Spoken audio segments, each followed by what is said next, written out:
एक दोस्त की मुझे कॉल आई जी, मेरी जान को शदीद ख़तरा है। मैं बड़ी मुश्किल में हूँ जी। यहाँ पर पाकिस्तान में शदीद ख़तरा है। मुझ पर 2-3 अटैक हो चुके हैं जी। मुझे गोलियाँ मारी गई हैं।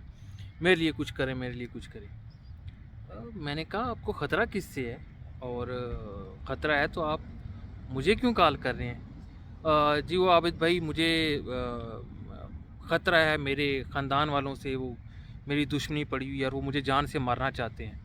मुझे 2 दफ़ा उन्होंने पहले कत्ल करने की कोशिश भी किया जी। तो मेरे लिए कुछ करें, मैं वहाँ पर आना चाहता हूँ, तो मैं अपना वहाँ पर केस करना चाहता हूँ।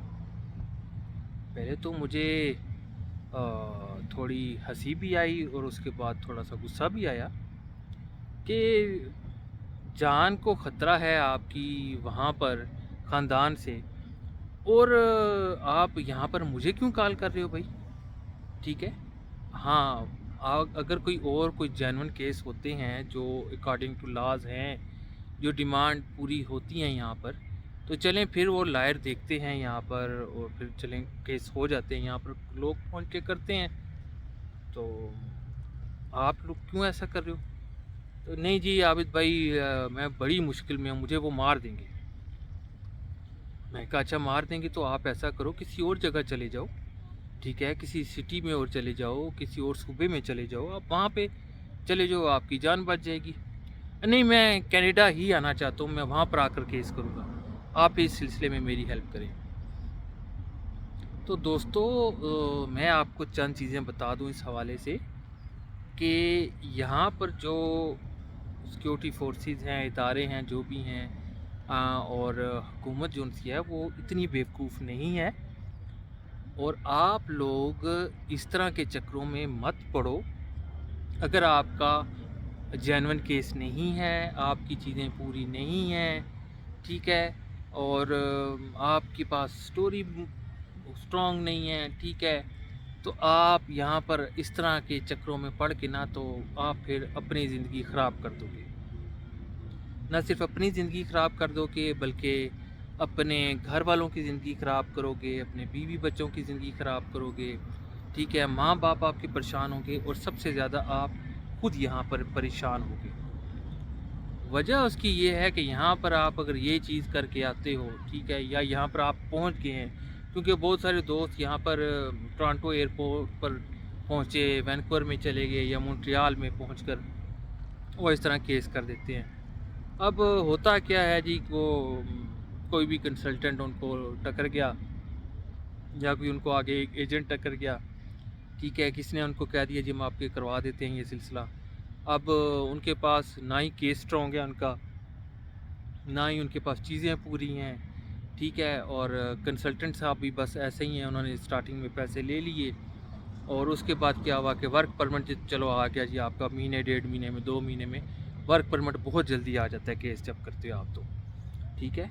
तो पैसे भी जो उनसे हैं, आप LMIA से जो यहाँ पर लोग चार्ज कर रहे हैं उससे तो बहुत कम पैसे लगते हैं इसमें। लेकिन होता क्या है, आप वर्क परमिट पे आके आपने काम शुरू कर दिया, लेकिन कुछ अरसे बाद जब वो आपसे कहते हैं ना जी कि आप अब हमें अपनी पूरी स्टोरी भेजो, और साथ चीज़ें भी भेजो, सबूत दो ना हमें अब इस चीज़ के, ठीक है, उस वक्त फिर आए शाएँ होता है हर तरफ से, ठीक है। कंसल्टेंट भी उस वक्त जो उनसे राय वाय शाएँ, ठीक है, हम ये चीज़ डाल देते हैं, हम यूँ कर देते हैं, ठीक है, क्योंकि स्टोरीज़ उन्होंने वैसे ही फुद्दू बनाई होती हैं, जो पहले 20-20 बंदों की स्टोरीज़ होती हैं ना, उसी को रगड़ रगड़ के वो सारी स्टोरीज़ दोबारा बनाते हैं, ठीक है।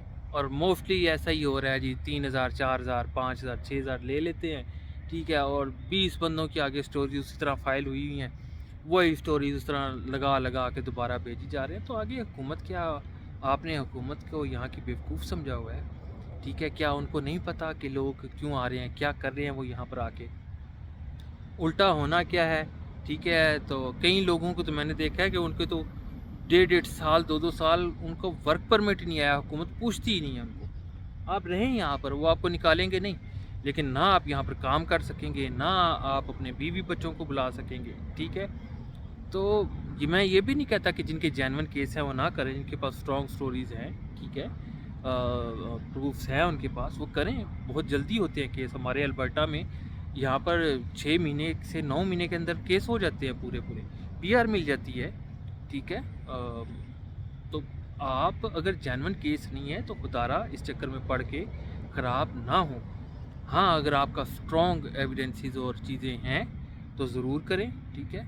हमारे जो इमिग्रेशन लॉयर हमारे साथ हैं उनके पास बहुत केसेस आते हैं इस तरह, लेकिन जेन्युइन जो केस होता है वो होता है जल्दी। लेकिन जो अगर आपका जेन्युइन केस नहीं है तो आप फिर फंस जाओगे, और फंसोगे भी ऐसे कि 10 से 15 साल आप फंसे रहोगे, ना आगे के रहोगे तो ना पीछे के रहोगे। तो उन दोस्तों से गुजारिश है जो इस तरह की चीज़ करते हैं जी कि वो मुझे पड़ोसी ने मार दिया, या जी मेरी ख़ानदान वाले मुझे मारना चाहते हैं जी, या जी वो मुझे मेरे पीछे, मैं जी पीटीआई का बंदा हूँ जी, मैं इसलिए मैं यहाँ पर केस करना चाहता हूँ। भाई पीटीआई के लोग पूरी 70-80 फीसद आबादी इस वक्त तकरीबन पाकिस्तान की वो तो पीटीआई के साथ ही है। तो क्या वो सारे उठकर आ रहे हैं यहाँ पर? केस आपका जेन्युइन नहीं है तो इन चक्करों में मत पड़े। और अगर किसी की जान को ख़तरा है ना तो बहुत सारे ऑप्शन होते हैं, हर ऑप्शन को ज़ेर गौर ला कर तो आगे चलें, ठीक है। तो नकल मत करें, नकल के लिए भी ना अक्ल की ज़रूरत होती है। अगर आपके पास अक्ल ना हुई तो ये नकल आपके गले पड़ जाएगी। Thank you.